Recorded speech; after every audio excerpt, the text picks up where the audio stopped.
লালেকে কেনানের সাথে দেখে তার হাজবেন্ড সেলিম অনেক রেগে যায় আর তাকে অনেক কথা শোনায়। আর এইদিকে আসলি তার আরেকটি চাল চালে। জানা যায় লালেকে হটানোর জন্য আসলি অন্যের অ্যাকাউন্ট থেকে জঘন্য কমেন্ট করতে থাকে, যাতে তা দেখতে পেয়ে লালের ফ্যান ফলোয়িং কমে যায়। এটাই ছিল আসলির প্ল্যান। ইন্ডাস্ট্রিতে আসলি নিজের জায়গা বানানোর জন্য একটি মেয়েকে ফেক নিউজ দেয়। মেয়েটি ভাবে এই নিউজটি যদি লালেকে দেওয়া হয় তাহলে তার প্রমোশন হয়ে যাবে, কিন্তু হয় তার উল্টোটা।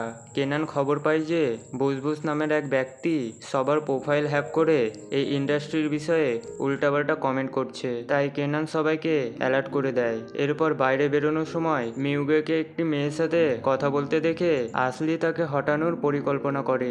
তাই একটি ছেলেকে মেয়েটিকে কমেন্ট করতে দেখে আসলি তার সাথে বন্ধুত্ব করে ফেলে। ডিনার শেষে মিউগেকে বলতে শোনে কাল একটি পার্টি আছে আর সেই পার্টিতে মেয়েটিকে প্রেজেন্ট থাকতে হবে।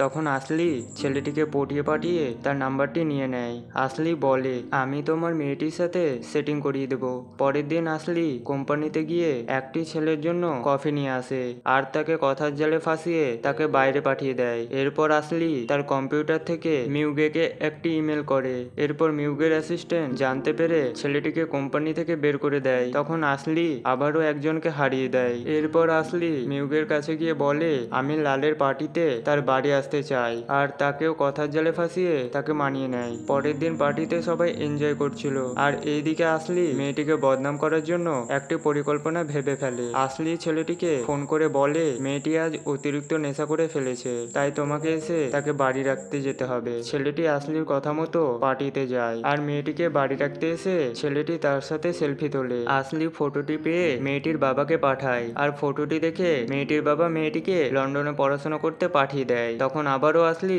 জিতে যায়, কিন্তু মেয়েটি বুঝে যায় যে এইসবের পেছনে আসলির হাত আছে। তখন মেয়েটি বলে, তুমি যত চেষ্টাই করো না কেন লালের জায়গাটি নিতে পারবে না। তখন আসলির ভেতরে আগুন জ্বলে ওঠে। এরপর মিটিং চলাকালীন সবার অ্যাটেনশন পাওয়ার জন্য আসলি ইচ্ছে করে একটি নাটক করে। মিটিং শেষে কেনান ইউসুফের সাথে দেখা করে। জানা যায় ইউসুফ একজন অফিস বয়, আর কম্পিউটারে তার মাথা বাকিদের থেকে আলাদা। তাই কেনান তাকে বুসবুসকে খোঁজার দায়িত্ব দেয়। জানা যায় বুসবুস হলো সেই মেয়ে যে সবার আইডি হ্যাক করে উল্টাপাল্টা মেসেজ পাঠায়। এরপর আসলি গুলকে দেখতে পায়। জানা যায় গুল নাকি এই ইন্ডাস্ট্রির ডিরেক্টর, আর সে কিছুদিন আগে একটি কন্ট্রাক্টে সাইন করে। তখন আসলি সে কন্ট্রাক্টের খবরটি সোশ্যাল মিডিয়ায় এক্সপোজ করে দেয়। কেনান খবরটি পেয়ে খুব চিন্তায় পড়ে, কারণ যদি এই কন্ট্রাক্টটি ক্যান্সেল হয়ে যায় তাহলে কোম্পানিতে অনেক বড় ক্ষতি হয়ে যাবে।